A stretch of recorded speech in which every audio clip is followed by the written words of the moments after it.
They told her she didn't belong in the room. They told her she was just a helper. A face in the background meant to take notes and refill coffee mugs. But within the next 10 minutes she would prove every single one of them wrong. And she would do it without saying a single word. If you believe the quiet ones are the most dangerous, type silent power below. The year was 2027, and the Air Force was betting its future on the new Falcon X, a stealth drone that was supposed to be invisible to every radar on Earth. But now it was grounded. $800 billion project was about to collapse because the drone kept losing control in mid-dash flight. No one could explain it. Engineers failed. Simulations failed. Test pilots nearly died.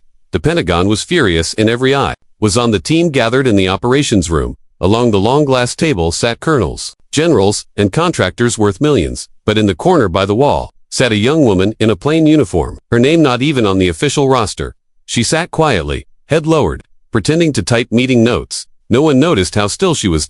No one noticed how her eyes never left the screen filled with flight data. Everyone was too busy watching Colonel Briggs. He was the loudest man in the room, and he loved it. The drone's a failure, he barked, slamming his hand on the table. You built a flying coffin. I warned you. The contractors shifted uncomfortably. Someone tried to defend the design, but Briggs cut him off with a mocking laugh. What we need is a real pilot, someone with instincts, not another computer nerd. He pointed toward the quiet woman in the corner. Airman, get us more coffee and leave the problem solving to the men. Half the room chuckled, nervous laughter filling the silence. But one man did not laugh. General Rains, the commander in charge, watched her carefully. He saw the way she didn't flinch, the way her fingers froze above the keyboard as if calculating something in her mind.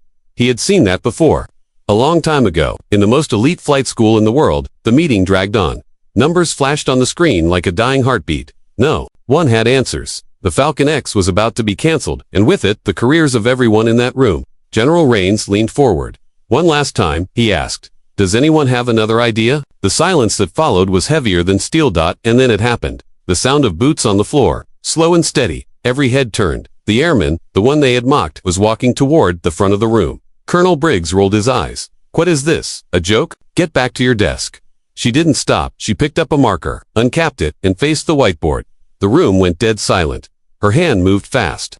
Too fast for anyone to interrupt. She drew equations, lines, flight paths. It wasn't random scribbles. It was mastery. Within seconds, the whiteboard was filled with airflow diagrams, oscillation models, and control algorithms she seemed to know by heart.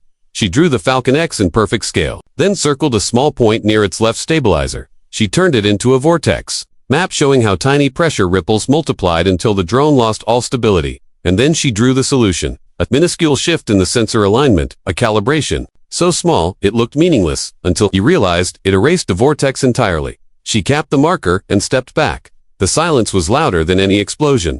Engineers blinked, unable to speak. Colonel Briggs stammered, That's not possible. General Rains rose from his chair. He didn't look at the board. He looked at her uniform sleeve, and there it was, a patch barely bigger than a coin. Dark midnight blue, a falling silver hawk stitched across it, the symbol of an experimental unit so classified most officers thought it was a myth.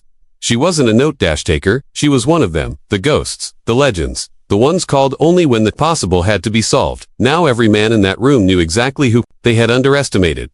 General Rains snapped to attention and gave her a salute sharper than a blade. Captain Elise Vega, he said, voice carrying the weight of history. The floor is yours.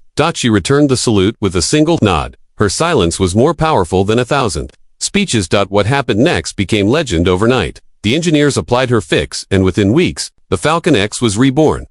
It didn't just fly, it dominated. The tiny calibration cost less than $100, but saved a $200 billion program. The press never knew the truth. All they saw was a perfect drone slicing through the skies. But inside the Air Force, every pilot knew the story. They called it Vega's equation. They whispered about the quiet woman who had walked into a room full of egos and saved the future of aerial warfare without raising her voice. Colonel Briggs disappeared from the spotlight, his arrogance crushed by a truth too big to ignore. But months later, he approached Captain Vega in the simulator bay. His voice was quiet for the first time. I was wrong, he admitted. I don't understand how you saw it. If you have time, could you teach me? She studied him for a long moment, then gave a single nod. It wasn't forgiveness, it was an invitation to learn.